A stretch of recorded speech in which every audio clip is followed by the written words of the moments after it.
नमस्कार दोस्तों, स्वागत है आप सभी का हमारे और आपके YouTube चैनल एसएससी लैब पर। आप सब जान के बहुत खुश होंगे कि एसएससी ने अपना कैलेंडर रिवाइज कर दिया। बड़े दिन से लोगों को प्रतीक्षा थी इस बात की कि कब एसएससी का कैलेंडर रिवाइज होगा, कब नया कैलेंडर आएगा, कब हमें पता चलेगा कि हमारा एग्जाम किस दिन किस महीने होने वाला है। और अब जब एसएससी का कैलेंडर आ चुका है, अब जब सबको पता चल चुका है कि कब होगा एग्जाम, तो अब सबका अगला सवाल आ गया है कि मैम हम एग्जाम कैसे क्वालिफाई करें, हम पहले अटेम्प्ट में एग्जाम कैसे क्रैक करें, या अगर मैंने आज से पहले थोड़ी बहुत तैयारी भी कर रखी है तब भी मुझे इस बार एग्जाम क्वालिफाई करने के लिए कुछ स्ट्रैटेजी, कुछ टिप्स, कुछ ट्रिक्स बता दीजिए। तो आइए चलिए उसी टिप्स और ट्रिक्स और स्ट्रैटेजी के संग शुरुआत करते हैं इस बेहतरीन से सेशन के संग। नमस्कार साथियों, मेरा नाम है स्वप्निल अग्रवाल और शुरू करेंगे हम अपने आज के एसएससी सीएचएसएल 2025 के इस स्ट्रैटेजी वीडियो के साथ। तो एसएससी सीएचएसएल की जो डेट है, आप जानते हैं CHSL यानी कि कंबाइंड हायर सेकेंडरी, जिसको हम 10+2 लेवल भी कहते हैं, यहां पे आपको 23 जून से फॉर्म फिलिंग शुरू हो जाएगी। आज तारीख है 16 मई। आपके लिए ज्यादा से ज्यादा यहां पे बचे हैं 1 महीना और 1 हफ्ता।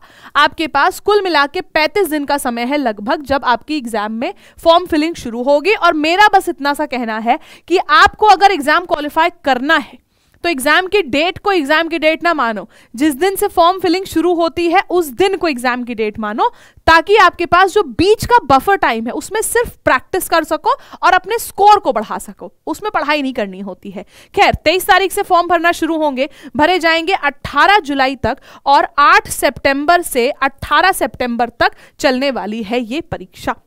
यहाँ पे हमारे पास 8 सितंबर से 18 सितंबर तक CHSL की परीक्षा होगी। तो अगर बात करूं मैं कि एक्चुअल में कितना दिन है एग्जाम में, तो अभी मई हमारे पास बचा है आधा, जून, जुलाई, अगस्त 3 महीने पूरे, आधा हमारे पास जो है मई, 3.5 महीने। और ये 3.5 महीने बहुत है आपके एसएससी सीएचएसएल को क्वालिफाई करने के लिए, क्योंकि अगर आपने एसएससी सीएचएसएल का एक बार सिलेबस देखा तो आपको लगेगा कि हाँ, इसमें से काफी सारी चीजें तो ऐसी हैं जो हम पढ़ते चले आए हैं अभी तक। ये 12th तक का है, ये 12th वाले इसमें अप्लाई कर सकते हैं, और इनमें से कई चीजें ऐसी हैं जो आप 10th तक ऑलरेडी पढ़ चुके हैं।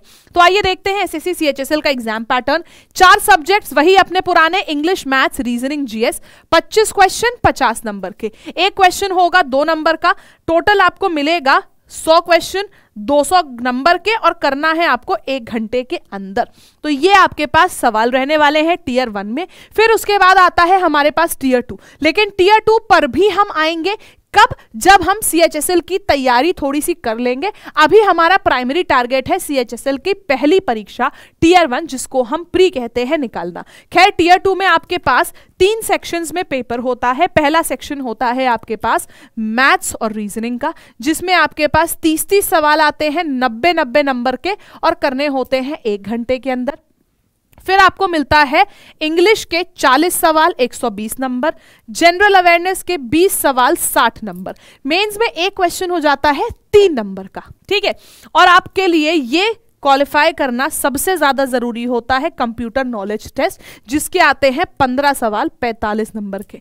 मैं आपको एक बात बताऊं, आपने मान लो यहां पे 180 पूरे और यहाँ पे 180 पूरे, यानी कि 360 में से आप 360 भी ले आओगे ना बेटा, और उसके बाद भी ये नहीं क्वालिफाई हुआ है, तब भी फेल ही माने जाओगे। तो आपके लिए ये क्वालिफाई करना बहुत ज़्यादा ज़रूरी है। ये हो गया हमारा टीयर 2, और इसके बाद आ जाता है हमारा स्किल टेस्ट, जिसमें आप लोगों का डेटा एंट्री ऑपरेटर के लिए है, तो उसके लिए स्किल टेस्ट होगा। फिर आपके पास टाइपिंग टेस्ट होता है LDC या फिर JSA के लिए, ये हमारे पास टाइपिंग टेस्ट हो जाते हैं। तो ये हमारे पास 3rd कह सकते हो टीयर या फिर स्किल टेस्ट होता है, जिसके बाद ही आपकी नौकरी लग पाती है। तो ये सब तो हो गया। अब हम बात करते हैं सिलेबस की। इंग्लिश, मैथ्स, रीजनिंग, जीएस के सिलेबस की बात करें तो आपके मैथ्स में आते हैं कुछ ये सारे टॉपिक्स। टीयर 1 का पैटर्न है, जहां नंबर सिस्टम हमने पढ़ रखा होता है 10 तक। Arithmetical operations, fundamental arithmetical operations हमने पढ़ रखा होता है। फंडामेंटल अरिथमेटिकल ऑपरेशंस में हमारे पास आ जाता है जैसे profit loss, percentage, time speed distance, time and work. ये सारी चीजें जो अरिथमेटिक का पार्ट होती हैं, ये हमने कहीं ना कहीं तो पढ़ रखी है 10th तक। ताजी ताजी पढ़ी होती हैं, हमें आइडिया भी होता है, बेसिक नॉलेज होती है, तो हमें क्या है, सिर्फ ट्रिक सीखनी होती है। अलजेब्रा, ज्योमेट्री, मेंसुरेशन, ट्रिग्नोमेट्री और स्टैट्स, मैथ्स पूरी हमने 10th तक पढ़ी होती है, बस उसको रिवाइज करके उसके और अच्छे से शॉर्ट ट्रिक सीखनी होती है। यहाँ पे इतनी तैयारी होती है मैथ्स की। रीजनिंग हमारे लिए एकदम नया सब्जेक्ट होता है, क्योंकि स्कूल में तो रीजनिंग पढ़ाया जाता नहीं है, तो यहाँ आके हम रीजनिंग पढ़ते हैं और सीखते हैं कि क्या है। लेकिन रीजनिंग हमारी लाइफ से इतना ज्यादा रिलेटेबल टॉपिक होता है कि बड़े इंटरेस्ट आता है, बड़ा मजा आता है। दूसरी चीज, रीजनिंग में कई सारे सवाल तो आपके कैलकुलेशन बेस्ड होते हैं, जिसका मतलब कि मैथ्स अच्छी है तो रीजनिंग अच्छी हो ही जाएगी, ठीक है। फिर आ जाता है हमारे पास इंग्लिश। इंग्लिश में आता है हमारे पास ग्रामर, कॉम्प्रिहेंशन, और ये दोनों चीजें हम बचपन से पढ़ते आए हैं। और हमारे पास वोकैबुलरी, वोकैब हमको थोड़ी सीखनी होती है। ग्रामर में spotting the error, fill in the blanks पढ़ा है बचपन से हमने। Verb, adverb, noun, pronoun, adjective, ये सारी चीजें पढ़ रखी हैं, तो थोड़ा बहुत आइडिया होता है, रिलेट कर ले जाते हैं। फिर आता है हमारे पास synonym, antonyms, spelling, idiom, phrases, sentence improvement, active, passive, direct, indirect, sentence के पार्ट्स को शफल करना जिसको हम रीअरेंजमेंट भी बोलते हैं, क्लोज पैसेज और क्लोज टेस्ट जिसको हम बोलते हैं, एंड कॉम्प्रिहेंशन। ये सारी चीजें हमको देखने को मिलती हैं इंग्लिश में। फिर आ जाता है जनरल अवेयरनेस, जिसमें हमारे पास history, polity, geography, physics, chemistry, bio science, ये और इकोनॉमिक्स, ये सारे हमारे पास होते हैं, ठीक है। हिस्ट्री, ज्योग्राफी, पॉलिटी, ये 3, ठीक है। Social science, physics, chemistry, maths यानी कि साइंस, और इकोनॉमिक्स, ये सारी चीजें हमसे पूछी जाती हैं जीएस के अंदर, जीके, जीए के अंदर। ये हमारे पास आ जाता है, जैसे मैंने अभी आपको बताया, हिस्ट्री, ज्योग्राफी, इकोनॉमिक्स, साइंस। इसके साथ ही साथ करंट अफेयर्स के क्वेश्चंस और कुछ स्टैटिक जीके, जैसे कि कैपिटल क्या है, इसकी करेंसी क्या है, इसकी ये क्या है, ये नदी कहाँ से बहती है, ये नदी, ये पहाड़ कहाँ पर स्थित है। तो ये सारे स्टैटिक जीके के क्वेश्चंस। देखिए जनरल अवेयरनेस कुछ ऐसी होती है जैसे हिस्ट्री और ये सब है, ये सब कभी चेंज नहीं होता। स्टैटिक है वो कभी चेंज नहीं होता। फिर आता है करंट, करंट हमेशा चेंज होता रहता है, तो करंट अफेयर्स भी काफी ज्यादा पूछा जाता है आपका प्रीलिम्स के अंदर। तो ये तो हो गया हमारा प्रीलिम्स का यानी कि प्री एग्जाम का सिलेबस। प्री का सिलेबस हमने देख लिया है। अब बात करते हैं, प्री का सिलेबस तो देख लिया, लेकिन एक बार ये तो जान ले कि हमें पहले पेपर में, जिसको हम प्रीलिम्स बोलते हैं, 200 में से कितने नंबर लाएं कि हम क्वालिफाई कर ले जाएं। तो हमें हमारा टारगेट जब पता होगा उसी हिसाब से हम मेहनत करेंगे। 2024 में अनरिजर्व, जिसको हम जनरल कैटेगरी कहते हैं, जनरल की कट ऑफ गई 157.3। उसी जगह पे 2020 से आप देखो 141 से 140 लगभग सेम रही। 20-21 में 21 से 22 तक आने में 157 हो गई, मतलब 140 से 157, सीधा 17 नंबर कट ऑफ बढ़ा दी। फिर 23 में इन्होंने 4 नंबर कम करी, लगभग उसी के बराबर रही, और 24 में फिर से इन्होंने 23 के बराबर ही 22 के बराबर कट ऑफ कर दी, 157। तो हम एक चीज देख रहे हैं कि 2020 के बाद से कट ऑफ बढ़ती ही जा रही है 157 तक। तो 2025 में जो एग्जाम है उसमें भी कट ऑफ हमारी कम तो जानी नहीं है, बढ़ेगी ही। 2025 में जो हमारा एग्जाम होगा, हम मान के चल सकते हैं हमारी कट ऑफ 162 से 165 के करीब भी रह सकती है। 162 से 165 के करीब भी रह सकती है। हो सकता है 160 पे भी आके रुक जाए, ये नहीं कह रही हूं मैं, लेकिन जिस हिसाब से हमारा बढ़ता जा रहा है, बढ़ता जा रहा है, बढ़ता जा रहा है, उस हिसाब से जो हमारी कट ऑफ है उसके भी बढ़ने के ही चांसेस हैं। तो अगर मुझे 200 में से 160 165 नंबर लाने हैं तो वो मैं कहां से लाऊंगा या वो मैं कहां से लेके आऊंगी, उस बारे में हम बात करेंगे। देखिए हमारे पास 4 सब्जेक्ट आते हैं, इंग्लिश, मैथ्स, रीजनिंग, जीएस। अगर मैं जीके की बात करूं तो सबसे ज्यादा मैं बताऊं, अगर 100 बच्चा पेपर देगा ना तो 100 में से 95 बच्चों की दिक्कत होगी जीके में। इतना तो 100% मैं अपने स्टूडेंट्स को, पूरे दुनिया के स्टूडेंट्स को समझ चुकी हूं कि जीके अच्छी लग सकती है किसी को पढ़ने में। मैं ये नहीं कहूंगी हर कोई कहेगा मैं यार जीके कितनी बोरिंग है, नहीं, जीके अच्छी लग सकती है पढ़ने में, इंटरेस्टिंग लग सकती है, लेकिन अगर बात करो कि उसमें नंबर बहुत अच्छे आ जाए कि आप 50 में से 40 नंबर ले आओ जीके में, 45 ले आओ जीके में, तो उसके चांसेस बहुत कम होते हैं।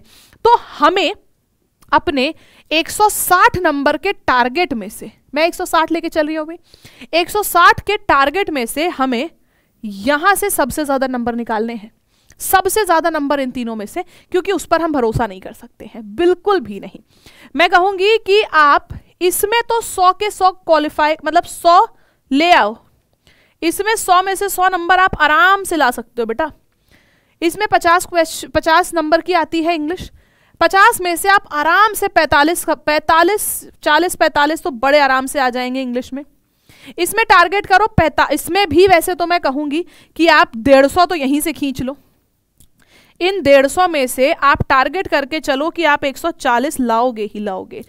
तो अगर यहां पर 20 भी आ जाएंगे ना, यानी कि मात्र 10 सवाल भी सही कर लो 25 में से, तो भी आपका एग्जाम क्वालिफाई हो जाएगा। आपको टारगेट करना है मैथ्स और रीजनिंग में फुल लाने पे और इंग्लिश में सबसे ज्यादा नंबर लेके आने पे, इन दोनों के बाद। मतलब कि मैक्सिमाइज करना है अपना स्कोर इन तीनों सब्जेक्ट्स के बेसिस पे। उसमें तो यार देखो ऑब्वियस सी बात है, थोड़ा बहुत दिक्कत आती ही है हर किसी को, कोई एक आप इकलौते नहीं हो, कोई एक आप अनोखे नहीं हो, हर किसी को दिक्कत आती है। ठीक है, तो अब हम बात करते हैं सबसे पहले फुल मार्क्स लाने की। तो मैं अपने सब्जेक्ट रीजनिंग की बात करूं, अगर हमें किसी भी सब्जेक्ट में फुल मार्क्स लाने हैं तो हमारे लिए उसका सबसे प्रायोरिटी होती है कि हमें उसका सिलेबस पता होना चाहिए। हम जिस भी एग्जाम की बात कर रहे हैं हमें उस एग्जाम का सिलेबस पता होना चाहिए। तो सिलेबस क्या है ये मैंने अभी आपको बताया, नॉलेज ऑफ सिलेबस हमें होनी चाहिए। अभी हम और डिटेल में देखेंगे रीजनिंग के सिलेबस को। फिर कहते हैं ट्रेंड हमारा क्या चल रहा है, क्या ट्रेंड है पिछले कुछ सालों में, कैसे क्वेश्चंस आए हैं इस सब्जेक्ट में, क्या क्या टॉपिक्स आए, क्या टॉपिक्स नहीं आए, ये पता होना चाहिए। और साथ ही साथ आरओआई यानी कि रिटर्न ऑन इन्वेस्टमेंट कितना है ये हमें मालूम होना चाहिए। आरओआई का मतलब जैसे मैंने 4 घंटे लगा के एक टॉपिक पढ़ लिया, मैंने 4 दिन लगा के एक टॉपिक पढ़ लिया सिटिंग अरेंजमेंट, और प्री में तो आता ही नहीं है, तो हमारे वो 4 दिन बर्बाद चले गए। उसी जगह पे अगर मैं उन 4 दिनों में ब्लड रिलेशन पढ़ूंगी तो मेरे 2 क्वेश्चन यानी कि 4 नंबर फिक्स हो गए। तो रिटर्न ऑन इन्वेस्टमेंट किसमें ज्यादा है, अगर मैं ब्लड रिलेशन पढ़ूं। तो उसके लिए मुझे क्या पहले पता होना चाहिए कि कौन से टॉपिक से कितने क्वेश्चंस आते हैं। फिर आ जाता है हमारा next concept clearance, and last में आ जाता है हमारा शॉर्ट ट्रिक्स। लास्ट में आ जाता है हमारे पास शॉर्ट ट्रिक्स। अब एक एक पॉइंट पे डिटेल में डिस्कस करते हैं। नॉलेज ऑफ सिलेबस, सिलेबस के नॉलेज की बात करें तो रीजनिंग हमारा डिवाइड होता है 2 पार्ट में, verbal and non verbal. Verbal reasoning जो है हमारी 25 में से आउट ऑफ 25 19 से 20 क्वेश्चन वर्बल रीजनिंग के आते हैं।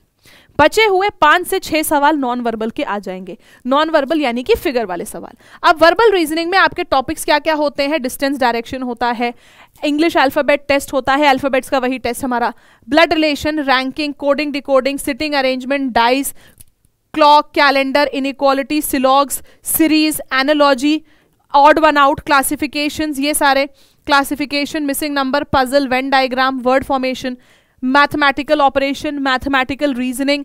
फिर ये हमारे टॉपिक्स आ जाते हैं प्री में। ये कुछ टॉपिक्स हैं जो मेंस में पूछे जाते हैं, प्री के नहीं है। तो अभी अगर मैं सिर्फ प्री पे फोकस करूं तो हमारे ये 24 से 25 टॉपिक्स हैं प्री के, जिसमें से हमारे 19 से 20 क्वेश्चन बनते हैं। इन 23-24 टॉपिक से 19 से 20 सवाल बनते हैं, यानी कि रीजनिंग में हमें सबसे पहले अगर कुछ पढ़ना है तो वो है ये वर्बल रीजनिंग। उसके बाद आते हैं नॉन वर्बल पे। तो नॉन वर्बल में हमारे पास सारे फिगर वाले सवाल होते हैं।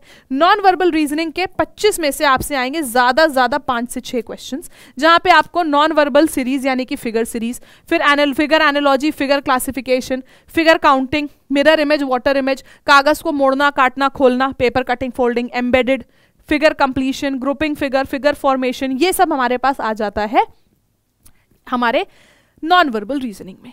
तो सिलेबस क्या है ऑलमोस्ट सभी को पता है। मैं ये तो नहीं कहूंगी कि सिलेबस कोई ऐसा स्टूडेंट इसको पता ही नहीं होगा।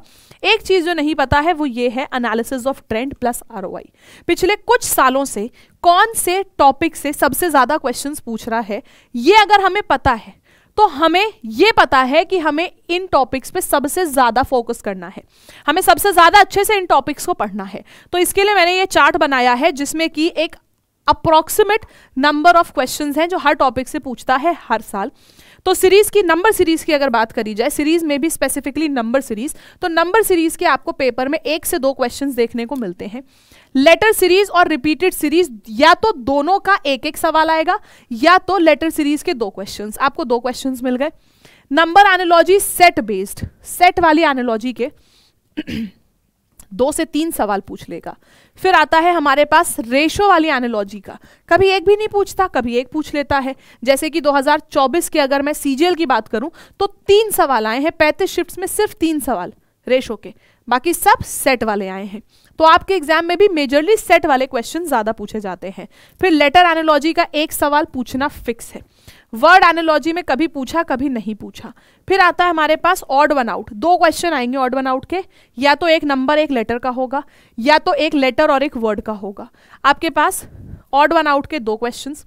फिर आता है ब्लड रिलेशन, 2 सवाल, जिसमें से एक कोडेड वाला एक पॉइंटिंग वाला क्वेश्चन, या तो दोनों कोडेड के, ऐसे हमारा डिस्ट्रीब्यूशन रहता है। मैथमेटिकल ऑपरेशंस के हमको मिलते हैं 2 से 3 सवाल, जहां सिंबल इंटरचेंज दे देगा, कभी कभी प्लेन बॉड मास रिलेटेड क्वेश्चंस देगा, ऐसे सवाल दे देगा। फिर आ जाता है हमारे पास वेन डायग्राम, जिसका 1 सवाल देखने को मिलेगा, सिलॉग्स का 1 सवाल, फिर कोडिंग डिकोडिंग के 3 सवाल देखने को मिलते हैं। डिक्शनरी ऑर्डर या मीनिंगफुल ऑर्डर का 1 से 2 सवाल हमको देखने को मिलेगा। मिरर इमेज के 1 या 2 क्वेश्चन, कभी एक मिरर इमेज और एक वाटर इमेज, कभी मिरर इमेज के 2 सवाल, तो ये हमको देखने को मिलता है। एम्बेडेड फिगर का 1, कैलेंडर का 1 क्वेश्चन हमको देखने को मिला है हर बार CHSL के पेपर में, तो कैलेंडर को मैं जरूर मान के चलूंगी कि यहाँ पे आता है। फिगर काउंटिंग के 1 से 2 क्वेश्चंस आपको देखने को मिल सकते हैं, 2024 में भी पूछे गए थे। पैटर्न कंप्लीशन का 1 सवाल। Sitting arrangement, clock, paper cutting, figure series और क्यूब्स एंड डाइस के क्वेश्चंस अगर मैं बात करूं 2024 में तो बहुत कम देखने को मिले हैं, लेकिन 2025 के लिए अगर मैं एक्सपेक्ट करके चलूं तो सिटिंग अरेंजमेंट प्री में नहीं आएगा, क्लॉक नहीं आएगा, पेपर कटिंग का हो सकता है 1 आए, हो सकता है 1 भी ना आए। फिगर सीरीज के 1 से 2 क्वेश्चंस आपको देखने को मिलेंगे, और क्यूब्स एंड डाइस का या तो 1 आए या तो 1 भी ना आए। फिगर सीरीज के क्यों मिलेंगे आपको? क्योंकि इधर हमने जो भी एग्जाम्स करा, मतलब जो भी एग्जाम्स हमने देखे हैं, तो फिगर सीरीज के क्वेश्चंस उसमें पूछे जा रहे हैं, तो फिगर सीरीज के 1 से 2 सवाल आपको देखने को जरूर मिलेंगे। तो ये हमारी एनालिसिस है ट्रेंड की, और इससे हमें पता चलता है कि हमें सबसे ज्यादा फोकस कौन से चैप्टर्स पर करना है, उन चैप्टर्स पर जिनसे हमको सबसे ज्यादा नंबर मिल रहे हैं, जैसे कि ये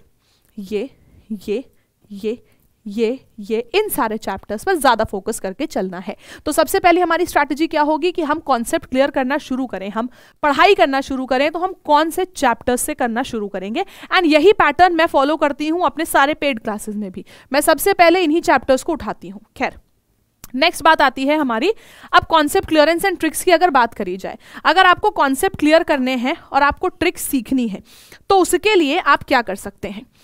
अगर आपको फ्री सोर्सेज से सीखनी है, मतलब आपको लगता है कि मुझे काफ़ी कुछ आता है, मतलब मेरा सिलेबस का 80% मैंने ऑलरेडी कंप्लीट कर रखा है, मुझे सिर्फ 20% कंप्लीट करना है, तो उसके लिए आप फ्री सोर्सेज का इस्तेमाल कर सकते हैं। जैसे यूट्यूब पे जो रीजनिंग की 12 बजे क्लास होती है उसको ज़रूर देखें, और इसके अलावा संडे मैराथन्स होती हैं हमारी, इसको ज़रूर देखें अगर आपका, लेकिन ये सिर्फ उन स्टूडेंट्स के लिए है जिनका 100 में से मैं कह रही हूं 80% सिलेबस ऑलरेडी कंप्लीट है, 80% ऑलरेडी इनका कंप्लीट सिलेबस है, या फिर मैं कह रही हूं 75 से 80% इनका कंप्लीट सिलेबस है। लेकिन अगर कोई एकदम बिगिनर है तो उसके लिए आपको चाहिए एक करेक्ट पाथ, एक करेक्ट गाइडेंस, और उस गाइडेंस के लिए आप हमारे एप्लीकेशन पे जो हमारे कोर्सेज हैं उसको आप देख सकते हैं। जैसे SSC 2025 एग्जाम्स के लिए हमने उम्मीद बैच लॉन्च किया है, आप उसको देख सकते हैं। साथ ही साथ आपके बाकी एग्जाम्स के लिए SSC 2025 के सारे एग्जाम्स के लिए हमने ये उम्मीद बैच लॉन्च किया है, जिसमें आप लोगों को बहुत स्पेशल डिस्काउंट्स ऑफर हो रहे हैं। 7200 का कोर्स सिर्फ 1599 में पड़ रहा है, इसके बारे में भी बात करेंगे हम, तो आप ये कोर्स ले सकते हैं। या फिर आप SSC CGL की तैयारी कर रहे हैं तो कामयाबी, SSC सिलेक्शन पोस्ट की कर रहे हैं तो विजेता, SSC स्टेनो की कर रहे हैं तो कर्तव्य। वैसे आपके लिए सबसे अच्छा रहेगा अगर आप ये उम्मीद बैच लें, क्योंकि इसमें SSC CGL, CHSL, MTS, GD, CPO, steno and phase सारे एग्जाम्स की प्रिपरेशन करा रहे हैं हम। तो कॉन्सेप्ट क्लियर करना है आपको तो आप यहां से लें। इसमें आपका मैथ्स, इंग्लिश, रीजनिंग, GS चारों सब्जेक्ट्स की बेसिक से क्लासेस चल रही हैं, तो आपका पूरा सिलेबस कंप्लीट हो जाएगा यहां पे। कॉन्सेप्ट क्लियर हमारा, मान लीजिए हमारा कुछ कुछ यूट्यूब से हो गया और फिर यहां से हो गया। फिर बात आती है प्रैक्टिस की, क्या प्रैक्टिस के लिए क्या किया जाए। प्रैक्टिस के लिए देखो 2 सोर्सेज होते हैं बेटा, एक होता है ऑनलाइन किताबें, एक होता है ऑफलाइन किताबें। ऑनलाइन एग्जाम होता है तो आजकल कई बच्चे ई बुक्स प्रिफर करते हैं, लेकिन कुछ बच्चे कहते हैं नहीं हमें तो मज़ा ही नहीं आता जब तक हमारे हाथ में किताब नहीं है, हम इंपॉर्टेंट ना मार्क करें। तो दोनों ही सोर्सेज आपको बताती हूँ, ऑफलाइन और ऑनलाइन दोनों किताबें।